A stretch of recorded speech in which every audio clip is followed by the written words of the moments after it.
During the early 20th century, the Ottoman Empire was a shadow of its former self, the sick man of Europe, as it was known.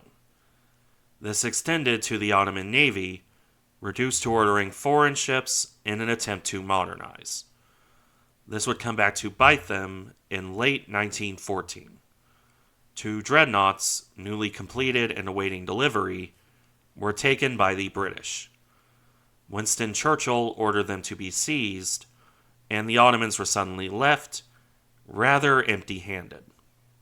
One of those ships, with the new name HMS Erin, is the topic of today's video. This was a ship that saw relatively little combat, a ship that was scrapped shortly after the Great War ended. Even so, she's worth looking at, so let's begin with the technical details. Often described as a shorter and beamier version of HMS Orion, the ship that became HMS Erin was roughly equivalent in capability to her British contemporaries, those being Orion through Iron Duke, before the British made a massive leap in capability with Queen Elizabeth. The biggest visual differences came in a different style of mainmast and rounder funnels. The similarities included an almost identical main battery, an effective secondary battery, and broadly similar speed and armor. In detail, however, there are some differences to note. First off, the Ottoman Battleship was equipped with the same 13.5-inch guns as her British counterparts, the same 5 twin turrets with 10 guns overall. The difference here is it was a unique model of that gun. This was the 13.5-inch Mark VI gun, which was broadly similar to the equivalent British model in the Mark V gun. Similar, but not quite identical. The muzzle velocity and weight were slightly different. With only 10 of the Mark VI guns built, the British had to use at least one Mark V when one of the intended guns needed relined. This required a special powder charge to keep the same muzzle velocity as the Mark VI gun. The layout of these turrets was, in the same regard, almost identical, with some minor changes. The 13.5-inch guns were carried in the same 5 twin turrets, and in the same layout of 2 super-firing on the bow, 2 super-firing on the stern, and 1 amidships turret. The difference came in the amidships turret, which was mounted a deck higher than on Orion or King George V. To support these guns, the Ottoman Battleship was equipped with a 6-inch secondary battery in casement mounts. She carried 16 such weapons, giving a heavy secondary broadside. For their part, the British only moved to the 6-inch gun on Iron Duke, having used 4-inch weapons on the previous super-dreadnoughts. To wrap up her weaponry, the Ottoman ship had 4 submerged 21-inch torpedo tubes. Her British counterparts had 3 tubes. This difference is, as usual with submerged torpedo tubes, not really worth much. Continuing on, the armor protection was another difference between the Ottoman and British ships. I wouldn't say worse or even less effective, but nonetheless different. The main belt was the same 12-inch thickness, but the coverage was slightly less. As for the deck armor, it was an inch thinner at 3 inches maximum, in comparison to 4 inches at the thickest on King George V.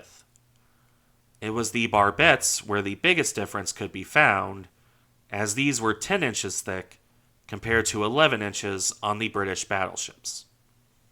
With that done, that just leaves the power plant. The Ottoman dreadnought was designed with 15 coal-fired boilers, providing 26,500 shaft horsepower. As an interesting note, this is 500 horsepower less than the design power of the King George V class. I say this is interesting because the wider and shorter hull would require more power to reach the same speed. And yet, by all indications, when commissioned as HMS Erin, The ship easily managed her 21-knot top speed. Burt, however, notes that the trial figures are lost to time, so this is something we can't be entirely sure of. In any event, that rounds out the technical details, so let's talk service history. The origin of this battleship can be traced to the sad state of the Ottoman Navy. What was once a powerhouse in the Mediterranean was by the 20th century a relic of the past. Funding was tight, morale was poor, and the most modern ships were ironclads and a couple protected cruisers. The one attempt at building a modern pre-dreadnought did not end well, let's put it that way. This sad state of affairs led to the Ottoman government looking abroad for new warships. They bought 2 pre-dreadnoughts from Germany as a stopgap. The real goal was proper dreadnoughts, which they found in 2 ways: by buying the Rio de Janeiro from Brazil, and by purchasing a completely fresh design from Vickers. Although, as we've established, completely fresh might be overstating things a tad bit. In any case, the Ottoman Empire ordered at least 1 battleship from British yards. There is some dispute on if they ordered a second ship of the same design at the same time. Evidence is lacking on this point, although Burt does make the claim. Regardless of if that was true or not, the confirmed ship was ordered on June 8, 1911. In another example of how fragmentary information is on the early history of this ship, some sources will say she was laid down as Rezad V and renamed later. Other sources will, however, dispute the point and say she only had 1 name, that her only name was Rezadia. Either way, as the ship was built at the Vickers yard, she was eventually named Rezadia.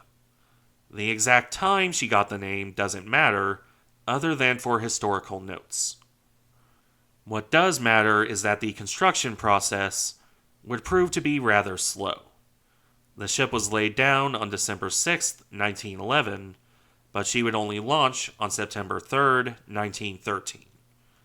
Alternatively, she was laid down on August 1, 1911, and launched on August 3, 1913. And yes, even the construction dates are disputed between sources. Both Burt and Friedman give the December and September dates, while a source on the Ottoman Navy gives the August dates. Take your pick here on which you trust more. Sources arguing with each other aside, construction progressed on Rezadia. The ship was complete by August of 1914, with an Ottoman crew already in Britain to pick the ship up.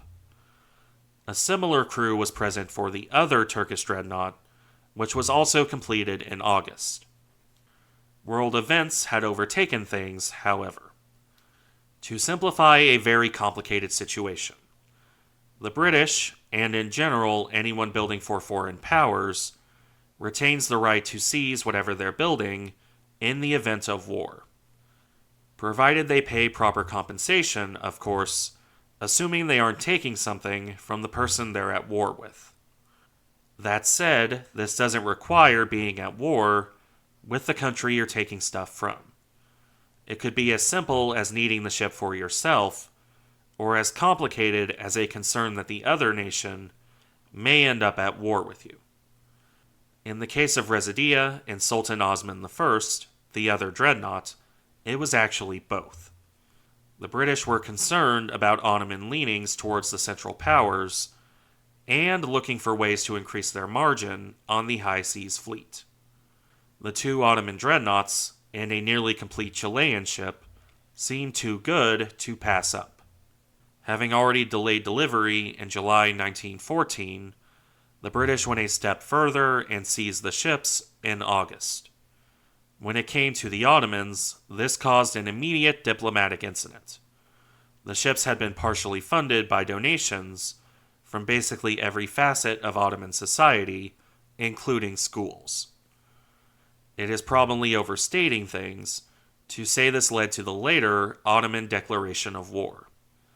It certainly wouldn't have given the Turks a warm and fuzzy feeling for the British, however. Nor did the lack of proper compensation, as the Ottomans continued to protest this seizure right up to joining the war on Germany's side.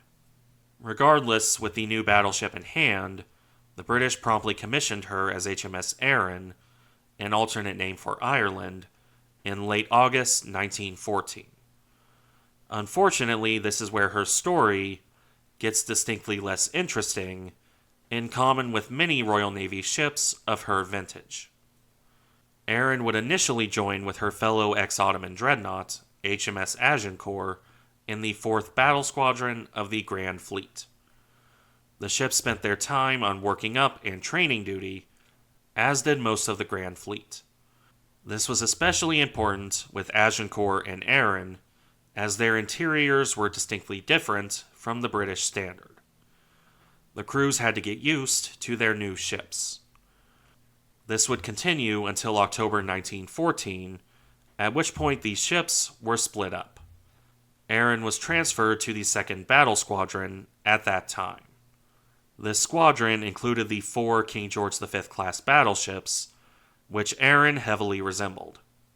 Except by the end of October, it was now the 3 King George V class battleships.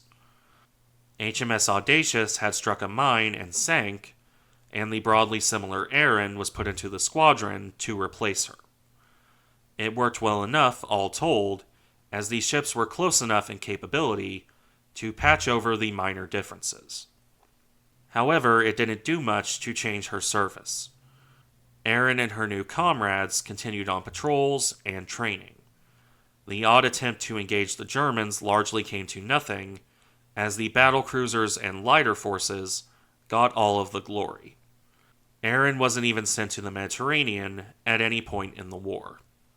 One could say they missed the chance to rub things in the nose of the Ottomans. In any case, this was Erin's career for 1914 through to mid-1916. Her only moment of excitement came during the Battle of Jutland. That battle, on May 31st, 1916, proved to be a bit of a wash for HMS Erin. She was the 4th ship in the British line, but poor visibility kept her from engaging the Germans. In fact, all that Erin got up to was firing a handful of 6-inch shells from her secondary battery. She wasn't even able to put her big guns to use. After Jutland, the battleship returned to her old duties: patrols, training, and attempts to catch the high seas fleet. However, Erin never got the chance to fire her guns in anger at the German fleet after Jutland.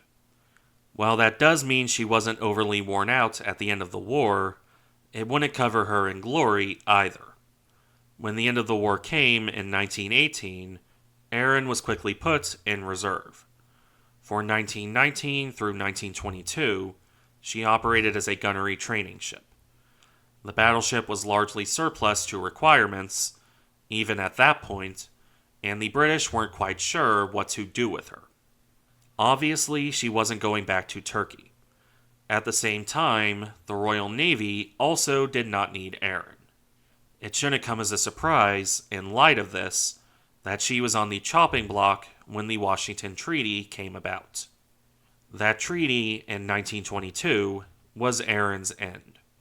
She was bounced about as an option for a training ship, since the battleship was similar enough to other Royal Navy warships to make that a viable option. However, that role ended up with HMS Thunderer, and Erin was decommissioned and scrapped in late 1922. Her career wasn't anything to write home about, in common with a lot of British dreadnoughts, but Erin's story is still an interesting one in its own way. Thank you for watching. Remember to like, comment, and subscribe if you enjoy the content, and I'll see you in the next one.